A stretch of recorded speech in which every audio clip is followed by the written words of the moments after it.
Bonjour Noémie. Ah, voilà. Bonjour à tous et à toutes. Il y a quelques années, avec Jean, nous vous avions promis une conférence sur l'Ayurveda après la sortie de notre disque Ayou. Et Noémie s'était subrepticement envolée. Donc je suis allée la rechercher en Inde. Je suis maintenant ici avec elle et nous avons la joie... Dans la jungle. Dans la jungle, tout à fait. Et nous avons la joie de pouvoir vous partager ce petit moment ensemble de discussion autour de Ayou, de l'Ayurveda, des aborigènes.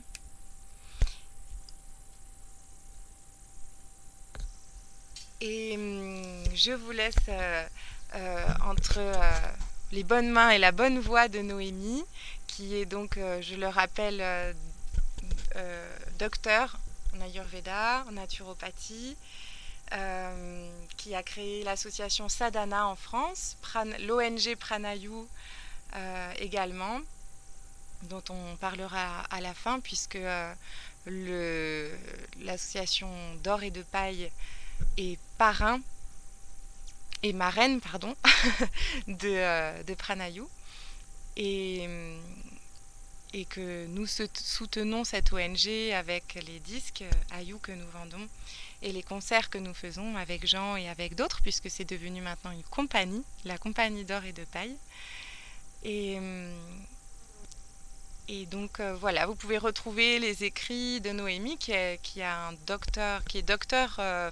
un doctorat en sanskrit, qui a travaillé à la Sorbonne et qui maintenant a écrit des livres de recherche scientifique basés en tout cas sur un plan scientifique et traditionnel en même temps, et qui sont vraiment appuyés sur des sources de grande instance comme l'OMS et autres, et qui rassemble des données scientifiques modernes et un savoir ancestral encore disponible dans des manuscrits anciens en sanskrit. Donc je vous laisse la parole, Noémie, et à tout à l'heure. Merci beaucoup, Clara Baghini. Excusez-moi, en Inde on dit Clara Baghini. C'était une marque de respect. Donc justement, je suis contente merci infiniment pour votre généreuse introduction. Je voudrais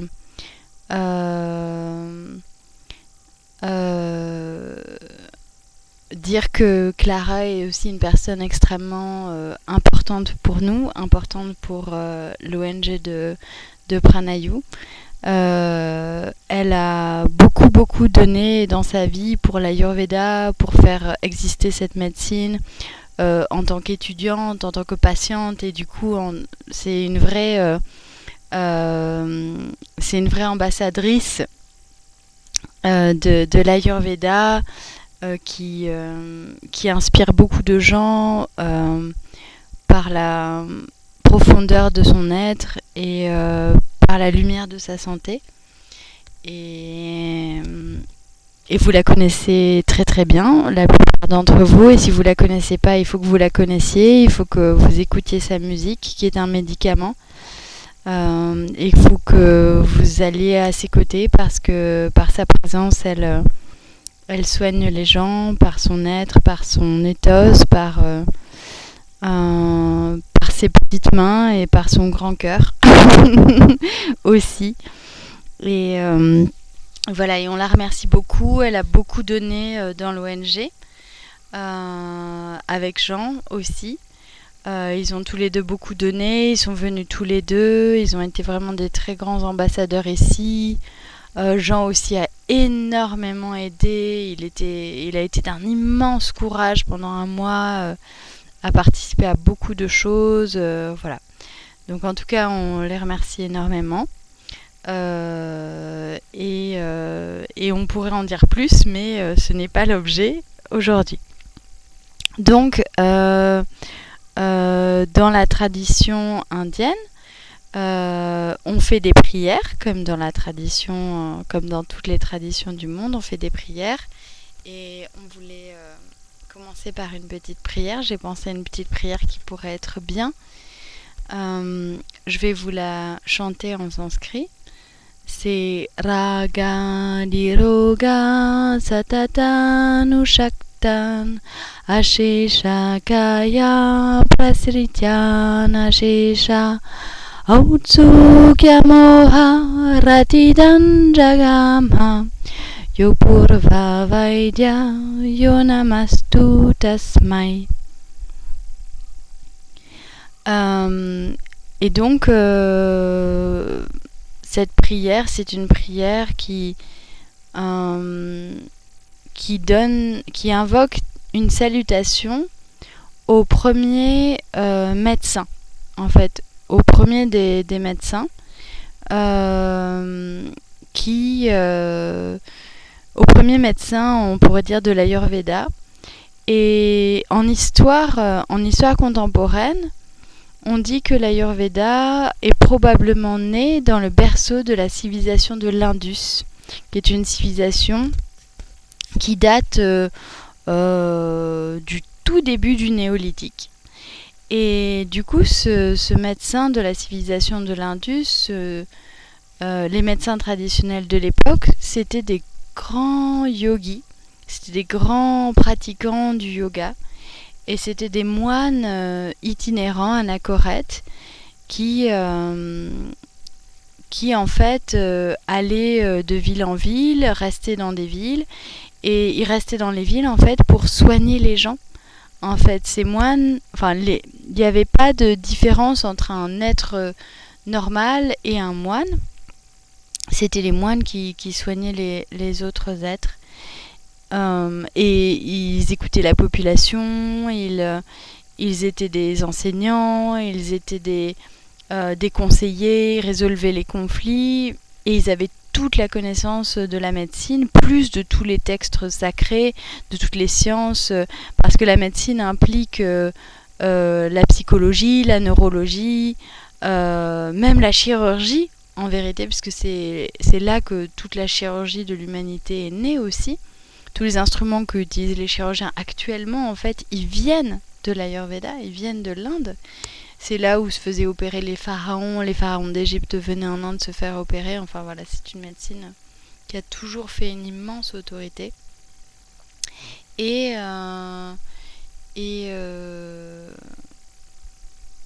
du coup, c'était des êtres de grande compassion, ces grands yogis. Non seulement ils avaient énormément de pouvoir, c'était des gens dans un état de santé extraordinaire, qui développaient vraiment leur potentiel physique, psychique, neurologique, qui avaient des quotients intellectuels, des quotients émotionnels, mais complètement en dehors de la moyenne, qui avaient des longévités incroyables, et ils donnaient toute leur vie aux autres. En fait, chaque geste qu'il faisait, il était dédié à donner aux autres, à soigner les autres, et à apprendre les textes sacrés par cœur, puisqu'à l'époque, il y avait très peu d'écriture, et toute la tradition reposait sur l'oralité. Et par conséquent, voilà, cette prière leur rend hommage, et c'est vrai que on leur rend hommage de tous nos cœurs quand on a la chance d'avoir reçu cet enseignement, parce que on sait à quel point c'est précieux en tant que médecin, et quand on sauve des vies, on est tellement reconnaissant soi-même d'avoir la chance de sauver des vies. Et voilà. Alors un autre médecin dont je voulais vous parler, c'est un médecin, on pourrait dire une autre figure modèle de l'Ayurveda, pour laquelle j'adresse par exemple beaucoup de respect. On adresse du respect à tous nos grands professeurs, et un des grands professeurs de la médecine auquel on peut penser tous, c'est le docteur Burkitt. Le docteur Burkitt, c'était un grand médecin du début des années 1900 et il était un médecin humanitaire, il soignait beaucoup de gens en Afrique et il a commencé à remarquer, et ce qui est très intéressant avec le docteur Burkitt, c'est qu'il est arrivé dans l'époque où finalement on était dans le début de l'industrialisation. Pardon, vous pouvez juste l'enlever s'il vous plaît et mettre un couvercle dessus. Un petit peu ouvert. Pardon. Donc, il a vu en fait le docteur Burkitt, ce qui est très intéressant. Vous pouvez le poser là, David. Là, dans le vent. Merci beaucoup. Sur un des pavalets, voilà. Et le couvercle qui est juste à côté, le grand couvercle, vous pouvez le mettre dessus. Merci. Et pas complètement, que ce soit un tout petit peu ouvert si ça vous va. Merci beaucoup. Excusez-moi. Donc, le professeur Burkitt, ou le docteur Burkitt, donc, il était, si vous voulez, il a été une interface où il voyait la révolution industrielle, les modifications de la manière dont les gens mangeaient, en fait, et ce médecin qui soignait encore des populations ancestrales en Afrique, avec des modèles alimentaires, en fait, qui étaient en train de se différencier énormément. Et du coup, il a vraiment compris, en fait, ce qui se passait dans le monde moderne sur la transition, ce qu'on appelle la transition du modèle alimentaire, et comme la nourriture a complètement changé, et la différence que ça a fait dans la santé des gens. Et c'est le pionnier qui a dit, mais les civilisations en fait africaines, les Africains et tout ça, qui mangent leur nourriture traditionnelle à base de céréales, à base de légumineuses, etc. Eh bien, ils ne souffrent pas du tout de diabète, de maladies cardiovasculaires, de maladies auto-immunes, de maladies inflammatoires, de maladies neurodégénératives, de cancer. Et il a commencé à publier des études en disant, mais regardez, cette tradition alimentaire, c'est vraiment, il faut que le monde moderne ouvre les yeux. Et vous imaginez, c'était un pionnier, quoi. Et il disait, mais la médecine est en train de dériver, c'est pas possible. Et il disait, mais en fait, ce qui se passe, c'est que les maladies, c'est comme des baignoires qui se remplissent, et les gens, ils inventent des machines incroyables pour sécher la salle de bain, mais la baignoire, elle déborde, et les gens, la médecine moderne, c'est vraiment génial, ils trouvent des machines pour sécher la salle de bain, ils font des choses tellement élaborées en technologie, ils mettent toute leur énergie à sécher la salle de bain, mais pourquoi ils ferment pas le robinet ? Et du coup, le professeur Burkitt, c'était un pionnier. Imaginez, au début, vers 1970, il publiait ses articles, il avait tout vu. Et très peu de gens l'ont entendu, ce médecin. Très peu de gens. Et on a même oublié. Alors que aujourd'hui, dans la science de pointe, et l'OMS dit la même chose, et redit la même chose, que le modèle alimentaire moderne est un modèle qui ne correspond pas en fait avec l'alignement génétique de l'être humain et avec sa constitution originelle. En quelques années, en très peu de décennies, le modèle alimentaire a fait un virage à 180 degrés par rapport au modèle ancestral et à ceux qui a sélectionné l'humanité. Ceux qui a sélectionné le cerveau de l'homme, l'alimentation qui avait permis à Homo sapiens d'émerger, en fait. Voilà.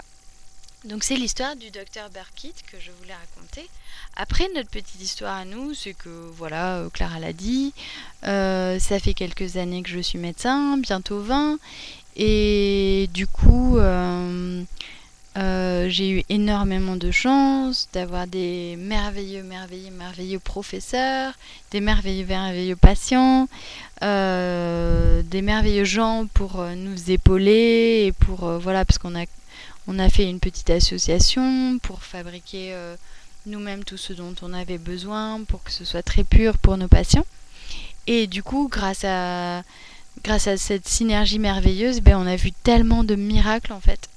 Et c'est ça qui me fait plaisir, c'est ça qui me fait le plus plaisir de dire en fait, c'est que dans cette vie humaine, grâce à toutes ces synergies, on a eu la chance de voir tellement de miracles. On a soigné des cancers en fait, on a soigné beaucoup de maladies auto-immunes, beaucoup de maladies inflammatoires, de maladies chroniques, de gens incurables, de gens qui pouvaient plus marcher, qui remarchent, de gens qui pouvaient plus faire rien et dont la vie était vraiment elle était condamnée en fait, et on a eu énormément de chance.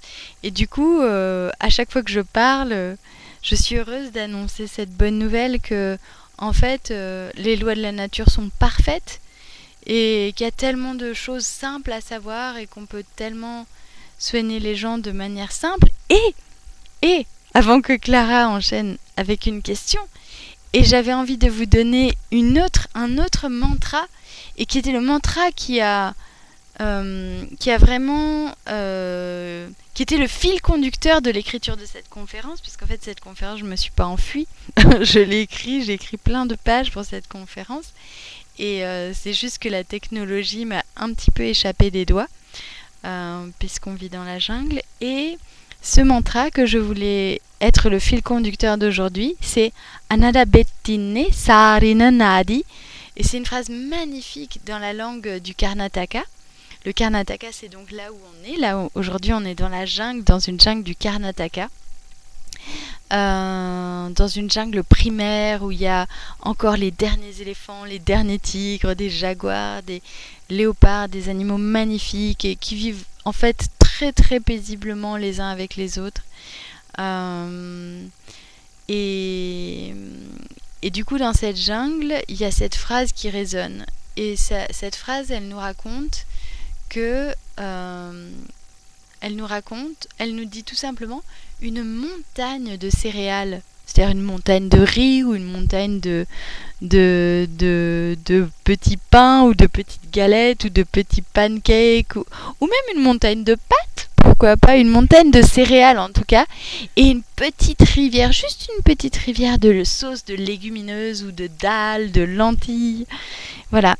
Et ça, c'est la grande science. Ça, c'est l'alimentation modèle du Dr Burkitt. Ça, c'est l'alimentation modèle des médecins ancestraux. C'est cette montagne de céréales et cette petite rivière de sauce délicieuse de légumineuses que l'on peut faire de 1000 manières, de 1000 recettes, et bien sûr quelques petites plantes, quelques légumes ancestraux, etc., que l'on met pour décorer l'assiette, etc. Et c'est ça en fait ce fil conducteur de la conférence, parce que c'est vraiment quelque chose que vous pouvez tout de suite considérer. Bien sûr, vous aurez des questions. Ah oui, mais trop de céréales. Ah oui, mais ceci. Ah oui, mais cela. Vous aurez plein de questions et on est là.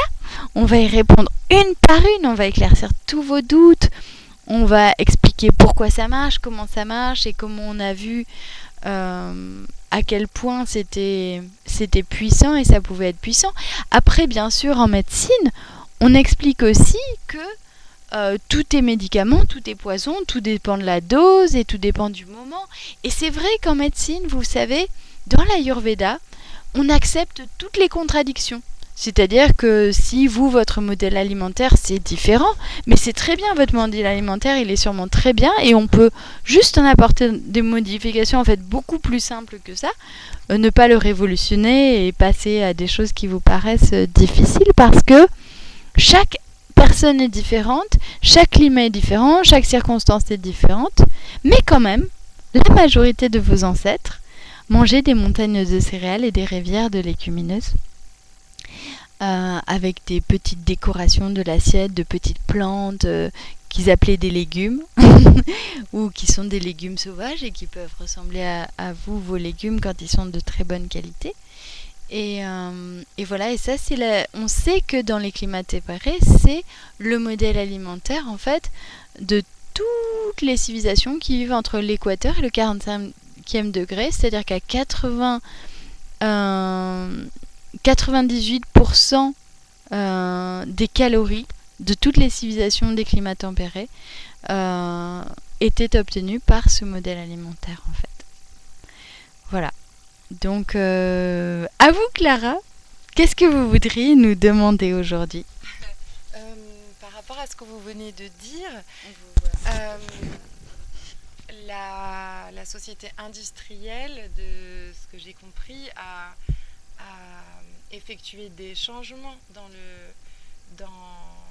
le cerveau des humains. Et est-ce que vous pouvez nous détailler comment un cerveau peut évoluer ou involuer et nous expliquer, vous avez parlé de moyens simples, de petites choses simples que l'Ayurveda peut apporter, comment avec ces petites choses simples on peut venir rééduquer par différents moyens grâce à l'Ayurveda. C'est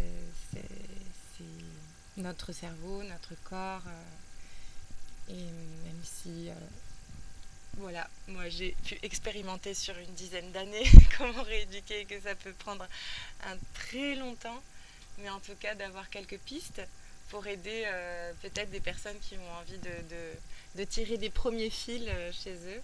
Voilà, quels premiers conseils vous pourriez leur donner pour tendre la main à Ayou?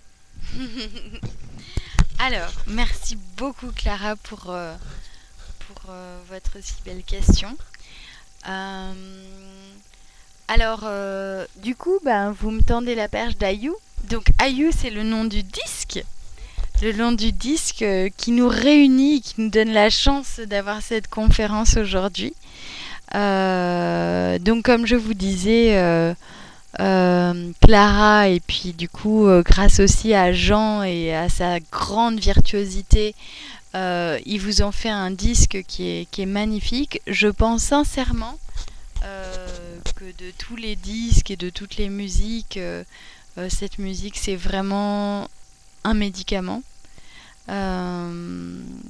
Et voilà, je suis très heureuse que vous ayez la chance et tout ce que Clara et Jean ont fait ensemble, séparément, je pense que vous avez vraiment de la chance et je vous conseille, si vous êtes mélomane, de vraiment profiter de ça et de l'utiliser comme des objets comme des vrais objets thérapeutiques et voilà, et comme des objets en plus d'un objet récréatif ainsi que le livret et la pochette qui ont été faits par Sophie. Esther Puipui, ma tante, artiste et psychologue, qui est aussi lui-même un petit objet très médicinal, voilà, fait avec beaucoup d'esprit, beaucoup de subtilité et beaucoup d'amour. Et oui, et puis aussi tous les textes que contiennent ce livret qui ont été tellement travaillés, beaucoup de textes sacrés, avec tellement de révérence aux traditions, tellement de révérence aux sciences exactes aussi, de livrer, et à ceux qui les ont transmis, et voilà, dans une grande rigueur, parce que parfois quand on rencontre des artistes, quand on a la chance de rencontrer des artistes qui combinent en fait leur immense sensibilité, leur profondeur d'âme, mais aussi leur rigueur scientifique, c'est tellement une immense chance en fait. Et c'est ça aussi la grande qualité de Ayou et de toutes les autres productions de nos chers auteurs. Voilà. Donc, votre question parlait de Ayou. D'abord, je voudrais définir ce que c'est Ayou. Ayou, la vie. Pour vous, Ayou dans l'Ayurveda, que signifie ce terme sanskrit? Donc, que signifie Ayou? Ayou, ça veut dire Je vais pas rentrer dans trop de considérations linguistiques. Je vais essayer d'être pratico-pratique pour ne pas m'égarer. Ayu, ça veut dire ici la force de vie. La force de vie, c'est vraiment une façon très intéressante de définir le mot Ayu. Bien sûr, dans les définitions générales, on pourrait trouver la longévité. Souvent, parce que c'est vrai que de toute façon, la force de vie peut être proportionnelle à la longévité. Mais ici, il ne faut pas oublier que Tati Daniel, elle avait une grande longévité aussi. Et du coup, elle, c'est un contre-exemple d'Ayu. Parce qu'ici, Ayu, on ne voudrait pas le définir que par une longévité qui pourrait être celle de Tati Daniel et de Mère Teresa. On voudrait juste la longévité de Mère Teresa, si c'était possible, dans la définition Ayu. Parce que pour nous, Ayu, c'est une force de vie dans laquelle l'être épanouit son potentiel à son plus haut point, incluant son potentiel justement physique, intellectuel, émotionnel, etc. Voilà, tous les niveaux de vertu qu'on pourrait effectivement classifier gentiment, comme dans une pyramide de Maslow, etc., avec vraiment des choses très concrètes et des choses très profondes qui font de l'humain un être humain avec un grand H.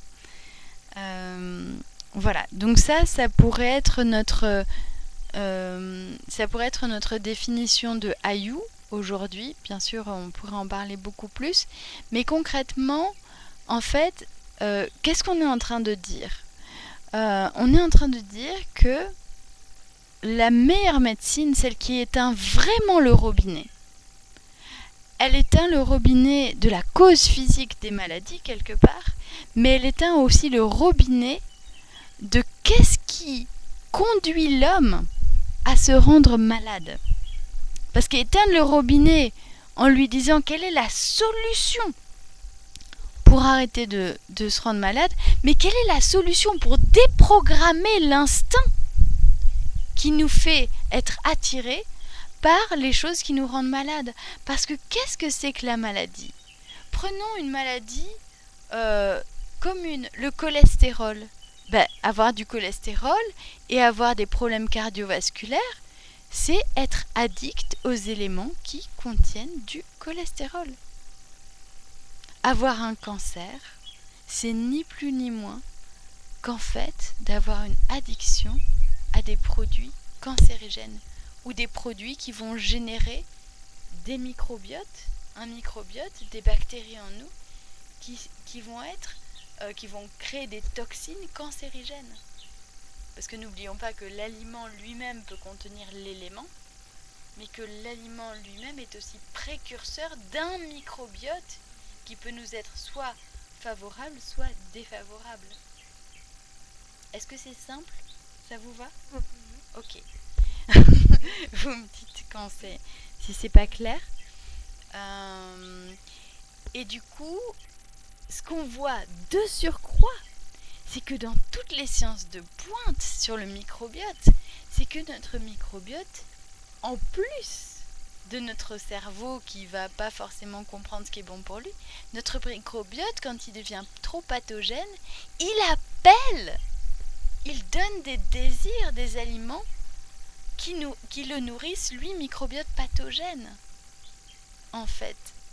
Et aujourd'hui, on se rend compte que le microbiote pilote aussi les cerveaux humains. Par exemple, il y a beaucoup de recherches qui ont été faites sur le candida albicans et toutes les neurotoxines qui sécrètent dans l'hypothalamus pour réclamer du sucre. L'addiction au sucre dont tout le monde se lamente, parce que tout le monde entend soit la tablette de chocolat, soit je ne sais quoi dans le placard qui chante et qui dit viens me manger. Et bien viens me manger, ça vient de deux choses. Ça vient d'un microbiote pathologique dans l'intestin, et ça vient aussi d'une configuration neurologique qui a été déformée en fait par une alimentation qui n'était pas alignée avec le patrimoine originel en fait. Ça va ? C'est clair ? Ok.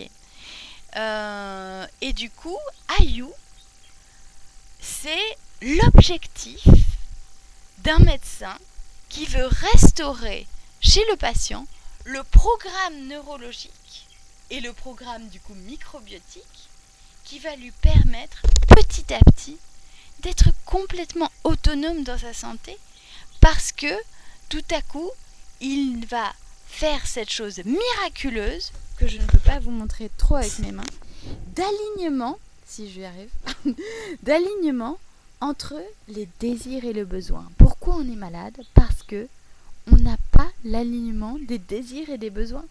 On a encore le chant des sirènes des placards. Et on peut faire comme Ulysse, mettre des bouchons de cire, mettre des bandeaux sur nos yeux, s'attacher aux mains. Si le placard a parlé, le placard a parlé. Et pour ne plus entendre le placard, pour que vraiment la sirène n'ait plus d'impact sur nous, il faut tout simplement suivre des petites étapes, on pourrait dire de reprogrammation qui nous sont données par les préconisations de l'Ayurveda. Ah d'accord. Ah oui d'accord. Ok, pardon.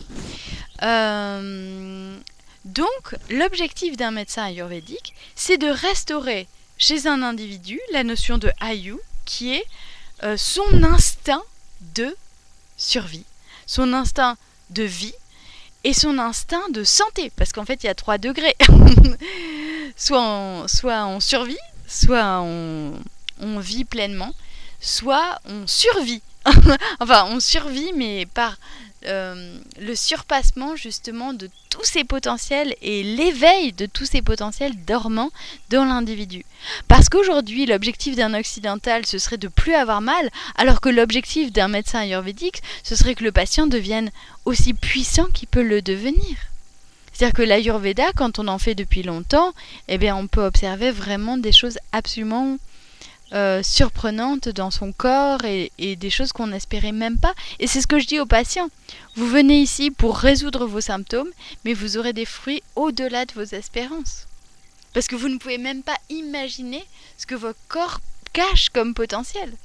Parce qu'il y a très peu de gens, malheureusement, qui ont la chance encore de vivre ces miracles-là.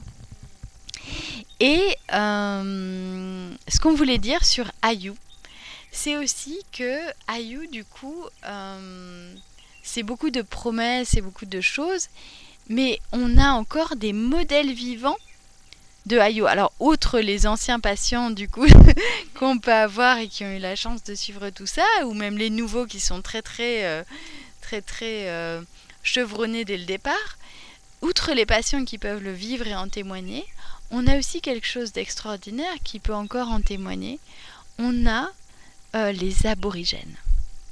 Un exemple extraordinaire de la notion d'Ayu, ce sont les aborigènes qui existent encore en Inde, qui existent dans quelques endroits du monde. En tout cas, en Inde, il y a pas mal encore de tribus aborigènes qui existent. Et du coup, ils sont des illustrations tellement incroyables de Ayu. Et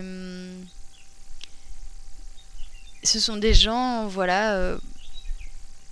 C'est difficile de trouver des exemples. On pourrait donner l'exemple de notre ami Chimnu. Chimnu, qui est un aborigène qui habitait à côté. Et un jour, on l'a vu arriver et j'ai vu qu'il lui manquait un bout de doigt et qu'il avait un pansement très sanguinolent au bout d'un de ses doigts qui lui manquait. Et on lui a demandé ce qui s'était passé. Et il nous a dit c'est juste une corde qui s'est emmêlée et puis mon animal s'est emballé, du coup ça m'a arraché le doigt et tout ça, mais c'est pas grave. Et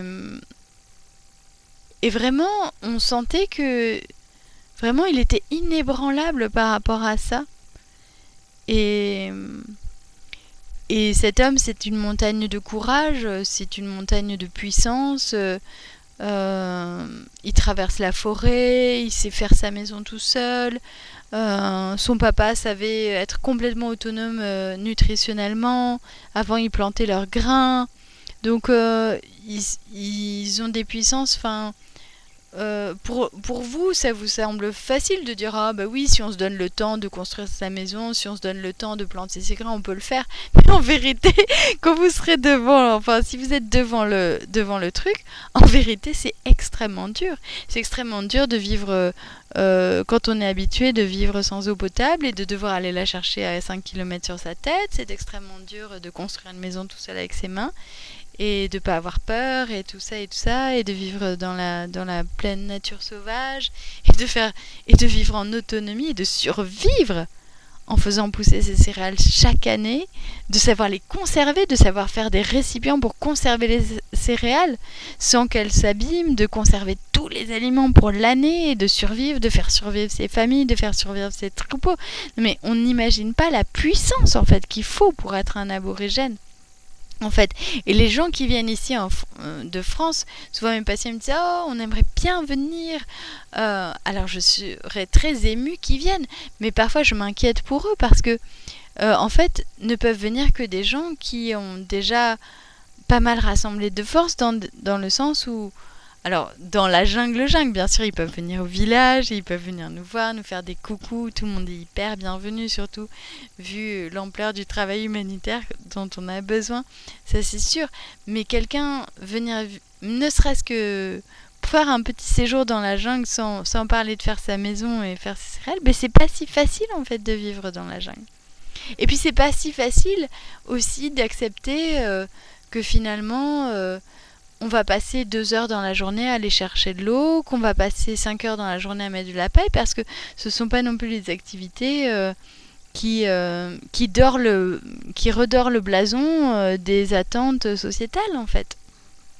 Et c'est ça aussi qui est très difficile, c'est qu'il faut non seulement se battre avec l'activité elle-même dans laquelle nos corps se retrouvent bien affaiblis pour la réalisation elle-même de la tâche, mais qu'en plus il faut se battre avec nos cerveaux, d'avoir l'humilité et l'acceptance de se dire ah bah oui mais en fait pour être vraiment en osmose avec mon écosystème et pour minimiser mon empreinte carbone, et ben, il faudrait que je fasse tous ces renoncements en fait de toutes ces activités qui socialement ne me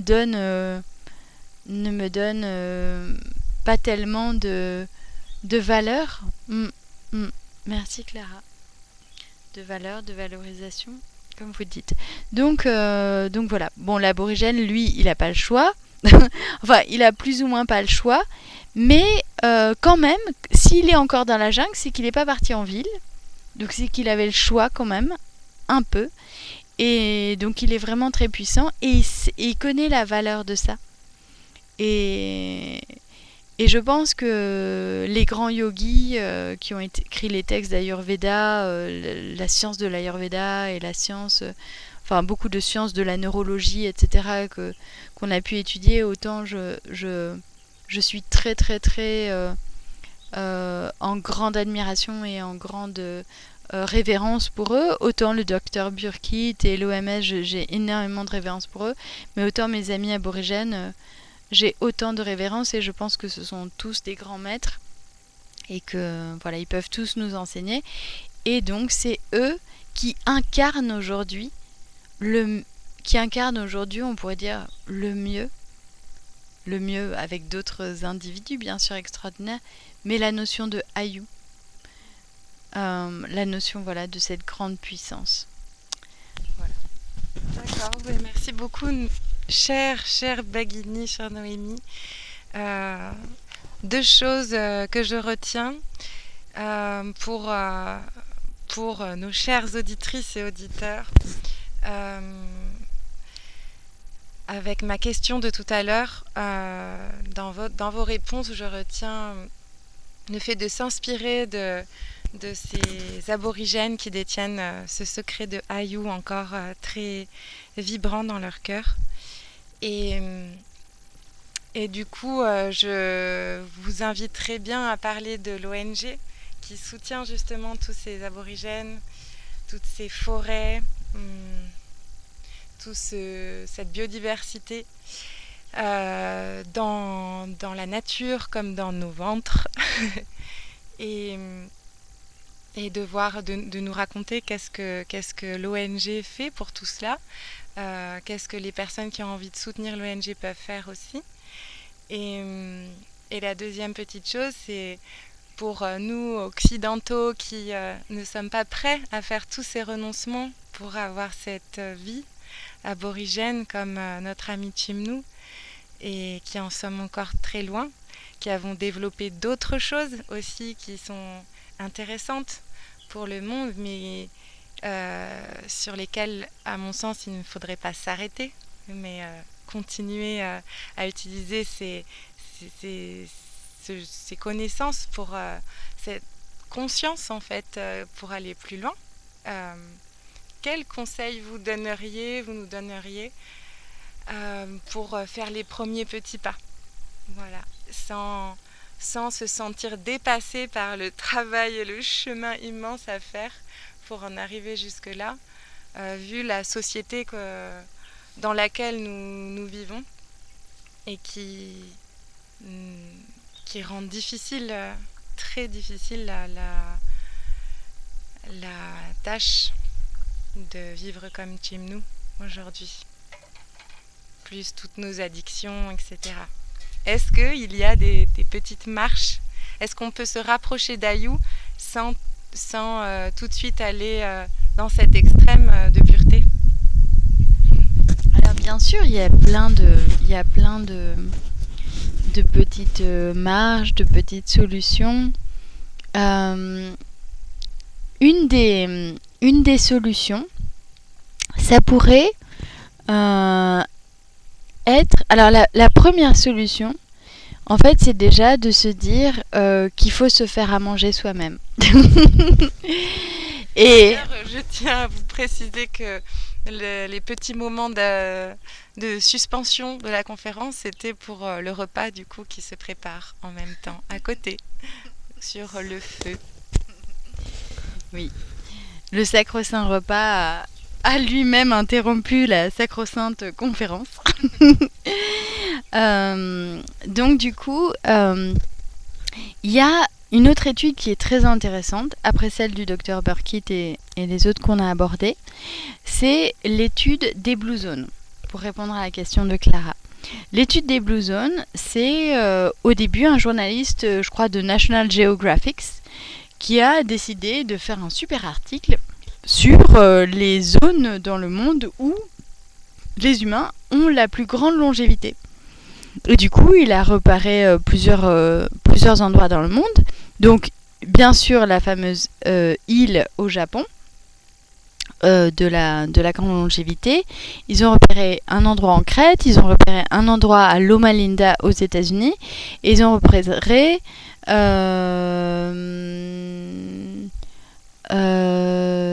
une civilisation, je crois, en Amérique du Sud aussi. Et du coup, qu'est-ce qu'il a repéré? C'est que ces civilisations mangeaient, elles avaient toutes la même caractéristique, c'est-à-dire que déjà ils affichaient les records de longévité, et en plus ils avaient toutes les mêmes caractéristiques du modèle alimentaire, c'est-à-dire qu'ils mangeaient effectivement beaucoup de céréales, voilà, complète, la fameuse montagne de céréales, et ils mangeaient des légumineuses, voilà. Comme on disait, la montagne de céréales et la rivière de légumineuses, qui est notre fil conducteur aujourd'hui. Anada Bettine Saarinanadi dans la langue du Karnataka. Et ce modèle alimentaire, en fait, c'est un modèle alimentaire qui, du coup, concrètement, nous propose plein de recettes. Et du coup, il y a plein de gens, parce qu'ils ont remarqué aussi que la caractéristique de ces civilisations, c'est que du coup, ils mangeaient la majorité de leurs calories sur des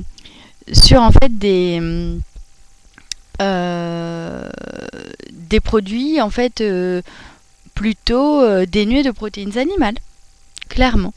Et d'ailleurs, on vous donnera un petit schéma pour montrer que l'OMS effectivement a montré.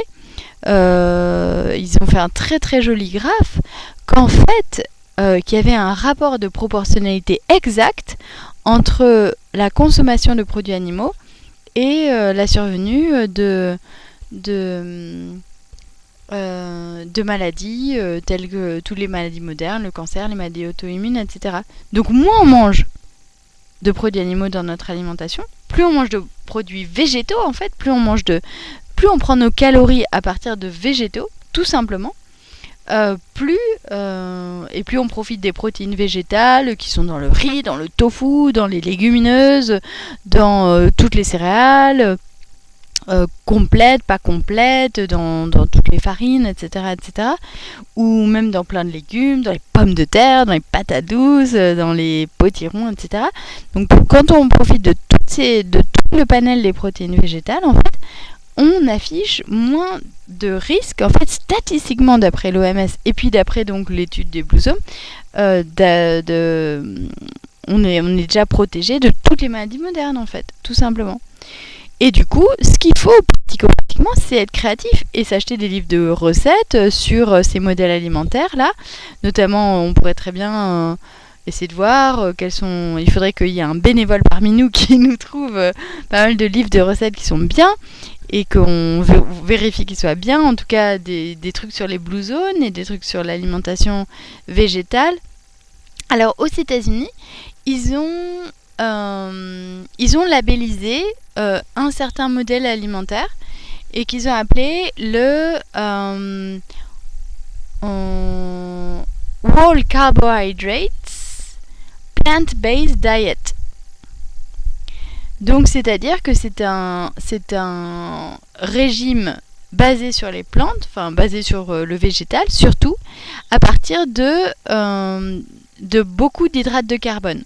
Et bien tous les livres de recettes qui sont issus de cette branche, en fait, sont des livres de recettes qui sont vraiment en alignement avec la civilisation, avec les civilisations aborigènes, les civilisations anciennes, les civilisations des Blue Zones, de ces zones de grande longévité. Et donc ça c'est très intéressant et on peut même, j'ai envie de dire, pour les gens qui parlent anglais, on peut même suivre certains des médecins qui ont fait ces à qui je peux aussi rendre hommage, comme par exemple le docteur Campbell qui a écrit The China Study. Donc on peut s'instruire, lire les livres du docteur Campbell, on peut lire les livres du docteur McDougall, John McDougall, moi que je trouve vraiment un très bon médecin. On peut lire les livres qui a écrit The Starch-Based Diet, donc justement sur une alimentation riche en hydrates de carbone et très épurée en protéines animales. Et voilà. Évidemment, l'idée, si on aime les protéines animales, on s'en prive pas, mais on essaie juste d'être créatif pour petit à petit trouver des recettes pour les remplacer. Parce qu'en fait, l'idée pratique, c'est juste de trouver des recettes et essayer de se donner la chance, en fait, de faire cette expérience. Parce que si on fait l'expérience de cette transition alimentaire, on va sentir un résultat. Mais il faut se donner le temps, il faut se donner la chance, il faut se donner l'espace, il faut se donner la patience, parce que finalement, Ayu, c'est quelque chose... il faut renouveler sa foi pour se donner l'espace, pour se donner le temps dans sa vie. Parce que c'est vrai que la société moderne pourrait nous faire penser nous faire oublier en tout cas que on peut prendre du temps pour soi, on peut prendre du temps pour être connecté à la nature. Et une des plus belles façons de prendre du temps pour soi et pour se connecter à la nature, c'est se connecter à ce geste ancestral que de se faire à manger des aliments qui ressemblent à tous ceux qu'on a cités. Voilà. Vous m'avez pas demandé de parler de l'ONG.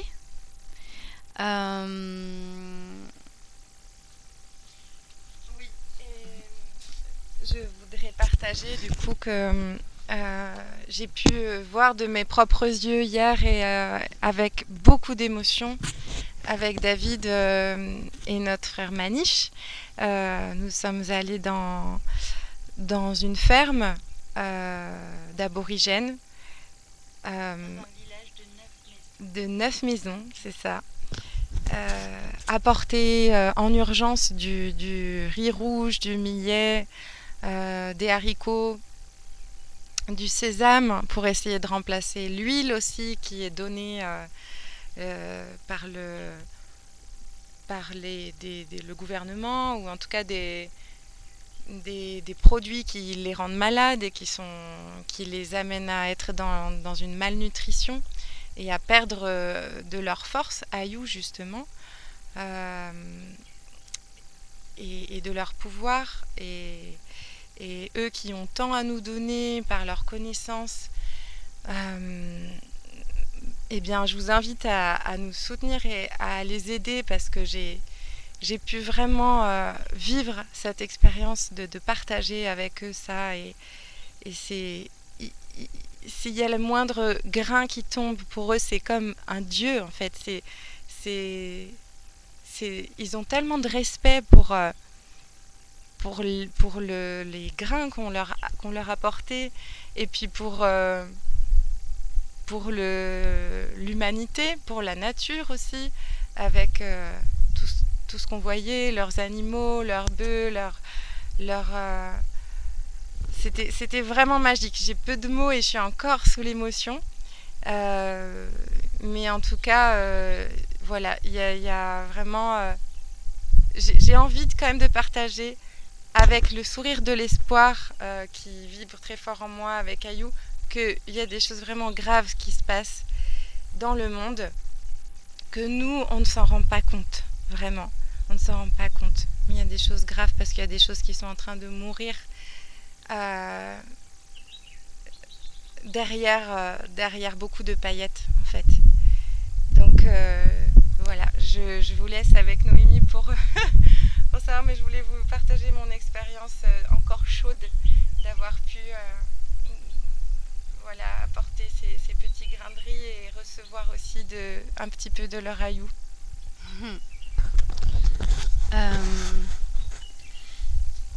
Pranayou, aujourd'hui, merci beaucoup Bagini, merci beaucoup Clara d'avoir raconté cette histoire. On est aussi très émus tous, et on est à chaque fois très émus, et même si ça fait quelques années qu'on fait ça, on est encore très très émus. La magnanimité des peuples aborigènes, elle est au-delà des mots, et c'est vrai que c'est très difficile d'expliquer la puissance de Ayou, en fait. Et c'est vrai que la meilleure façon de l'expliquer aux gens, ce serait de leur dire qu'il faudrait qu'ils rencontrent des aborigènes, mais on ne pourra pas les filmer, on n'ira pas les filmer non plus, parce que c'est pas notre enfin, c'est pas dans notre éthique. En tout cas, Pranayou essaye dans l'action. En fait, déjà, ce qui se passe, c'est que en Inde, il y a des aborigènes, et comme dans tous les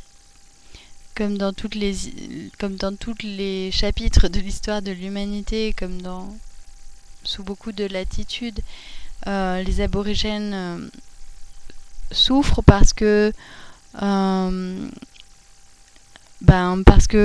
en vérité, pour des raisons, par leur pureté, on ne sait pas pourquoi, mais les êtres les plus purs gênent en général dans les civilisations, et ils sont du coup victimes de cruauté et de déculturation, etc. Donc on aimerait beaucoup, à Pranayou, on essaye de les protéger par différents moyens. Comme pour des raisons géopolitiques, etc., il peut y avoir des pertes de leur autonomie par rapport à la nutrition. Du coup, ils souffrent de malnutrition. Souvent, elles sont quantitatives et qualitatives, les deux. Le plus finalement, les deux sont absolument très dommages. C'est très très très choquante, etc. Et donc bref, l'objectif de Pranayou, c'est de continuer à pouvoir distribuer de la nourriture, d'en distribuer de plus en plus, et surtout de la nourriture qui donne des emplois à des petits fermiers aussi. Et je tiens à dire que Pranayou le fait avec la plus grande pureté, puisqu'il n'utilise pas de véhicules à moteur. Donc nous avons apporté ces grains de riz avec un char à bras, à pied. Oui. Ça c'est important parce que la fin ne justifie pas le moyen, d'une certaine manière. Même si c'est FAIM. Exactement, voilà, merci. Oui, voilà. Bon, Pranayou essaie effectivement de garder une ligne de conduite un peu sur le maximum de plans possible.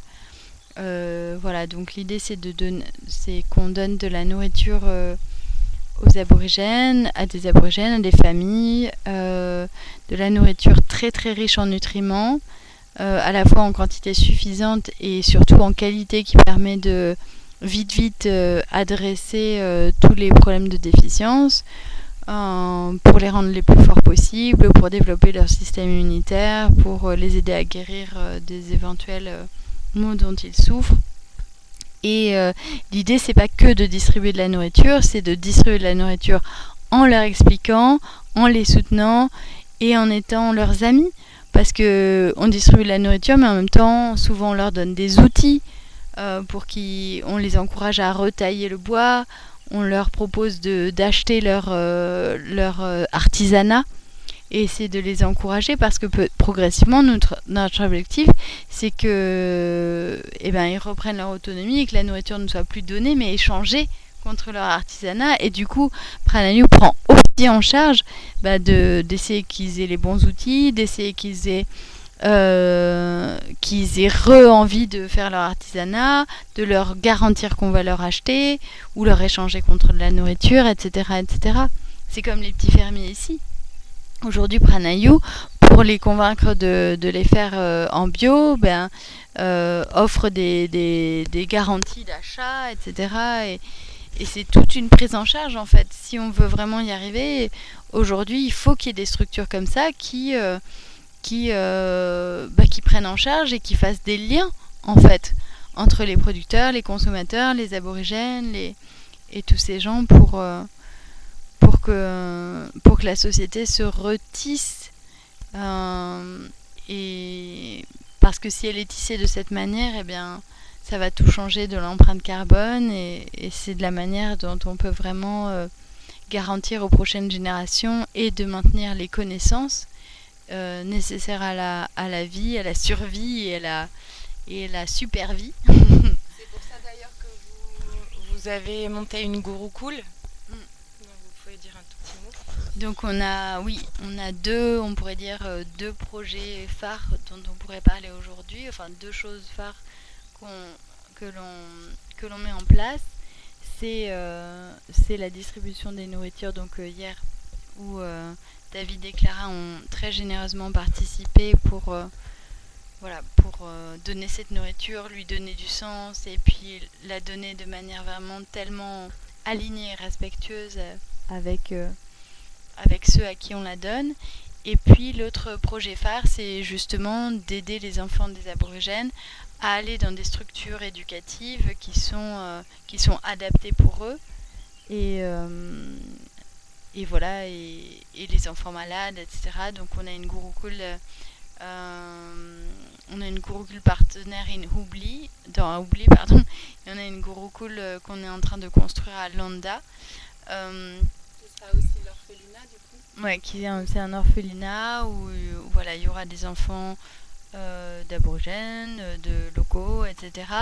Et notre objectif, c'est que si vous êtes tous avec nous pour nous soutenir, on va pouvoir avoir une dizaine de villages dans la périphérie d'ici, une dizaine de villages dans la périphérie de Landa et les 75 villages des aborigènes de la forêt profonde autour de Joyda, où on a tous nos partenaires parce qu'on a la chance, on est vraiment très connecté avec beaucoup d'ONG qui connectent tout le monde. Et du coup, notre objectif, c'est ça, et c'est pas si difficile que ça. Ça paraît des gros chiffres, mais c'est pas si difficile que ça. Ça fait près d'une centaine de villages, mais on peut le faire, et on est en train de le faire, et puis de toute façon, à Hubli, ils ont le soutien, et c'est merveilleux de voir la naissance de toutes ces choses. Voilà. Puis on a aussi nos aborigènes du Gujarat, avec qui on est en correspondance. Ils vont venir dans pas longtemps. voilà, pour eux aussi, il va falloir faire quelque chose et ils viennent déjà régulièrement, donc ça c'est bien. On a le lien avec eux pour les aider aussi. Voilà, nous on a 2 pôles d'action, le Karnataka et puis notre Gujarat. Et puis voilà. Donc pour participer à Pranayu, juste, c'est très simple. Tout le monde est bienvenu et alors l'argent évidemment c'est quelque chose qu'on peut accepter évidemment parce que ça paye des sacs de riz et des choses comme ça, mais aussi vous pouvez donner des vieux outils pour travailler le bois, ça c'est génial pour nous. Vous pouvez donner des vêtements, vous pouvez donner des couvertures, vous pouvez donner des petites mains, de venir aider, venir distribuer la nourriture vous-même. On a besoin en fait de gens pour venir distribuer la nourriture tout simplement. Et pas tout simplement, parce que c'est pas si facile de distribuer la nourriture. Parce que du coup, il faut apprendre à qu'est-ce qu'on dit, comment on dit, mais ça s'apprend, c'est très génial. Et voilà, des gens qui aident d'autres gens à distribuer la nourriture. Enfin, vraiment, toutes les aides sont bienvenues. Et puis en France, des gens qui aident aussi à recevoir des colis, qui aident à rédiger des lettres, qui aident à... Ouais, toute la communication, qui pourrait aider à vendre des trucs sur le bon coin pour le bénéfice de l'ONG, qui pourrait aider à je sais pas, à coudre des petits sacs en coton, ou à faire des petites actions comme ça où on fait un petit peu d'artisanat, on le voit un petit peu au bénéfice de l'ONG et ça peut être des... Parce que parfois, comme dit votre frère Manish, mais si les gens nous donnent 1 euro, mais on est tellement heureux.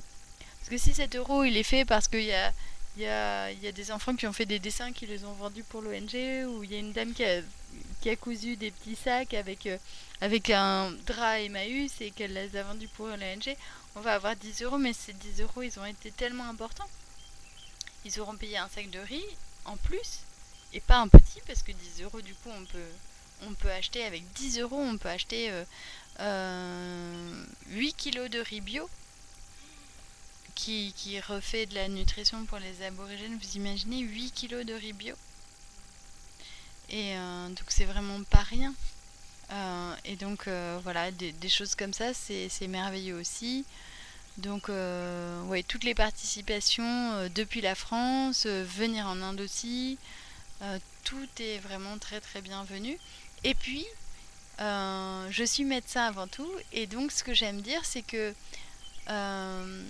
et ce que je pense sincèrement, la plus belle des participations, c'est de prendre soin de vous. De prendre soin de vous, moi c'est vraiment, je pense que pour aider les autres, si vous êtes d'accord pour chacun vraiment vous dire, mais en fait oui, pour prendre soin des autres, il faut que je prenne soin de moi. Et ça c'est le conseil le plus important. Faire des choses bien dans la vie, il y a tellement de choses bien. Et c'est un peu le syndrome d'Antigone quand on dit il y a tant de brins d'herbe, il y a tant de petites bêtes sous la plume d'Anouilh bien sûr, qu'on ne peut pas tous les ramasser. Eh bien oui, on ne peut pas faire toutes les brins d'herbe, mais si on a vraiment de l'amour pour les autres, et au nom de l'amour qu'on a pour les autres, au nom de l'amour qu'on a pour la nature, eh bien d'abord il faut s'aimer soi-même et prendre le temps de prendre soin de soi-même. Et plus on prend soin de soi-même par des vrais moyens, par des moyens vrais, qui ne sont pas des moyens de soins d'extérieur, qui sont des moyens de soins pour purifier son intérieur ou renforcer ou régénérer son intérieur, plus on met en place ces moyens-là, plus on devient un vrai support pour les autres. Pour devenir une arche de Noé, il faut être un gros bateau, et pour faire un gros bateau, il faut s'occuper de la charpente. Voilà. Quel mot si beau pour terminer cette conférence, Naïm. Merci. Merci à vous de tout cœur. Merci à vous de tout cœur. Merci à vous de tout cœur, et à tous vos maîtres. Et à tous les grands maîtres, et à tous les grands maîtres patients aussi, puisque tous les gens sont des maîtres les uns pour les autres. Et merci à tous. Et merci oui. à vous tous et toutes. Merci vraiment Bhagini, à vous. Pour votre soutien et votre amour pour notre duo compagnie d'Or et de Paille, l'association d'Or et de Paille avec Dominique Pertuis et Dominique Faucheur, président et secrétaire que je salue depuis l'Inde aujourd'hui. Et merci aussi pour votre intérêt pour ce sujet merveilleux de Ayou. À bientôt, je l'espère, à travers vos oreilles, nos yeux ou nos cœurs, en prière.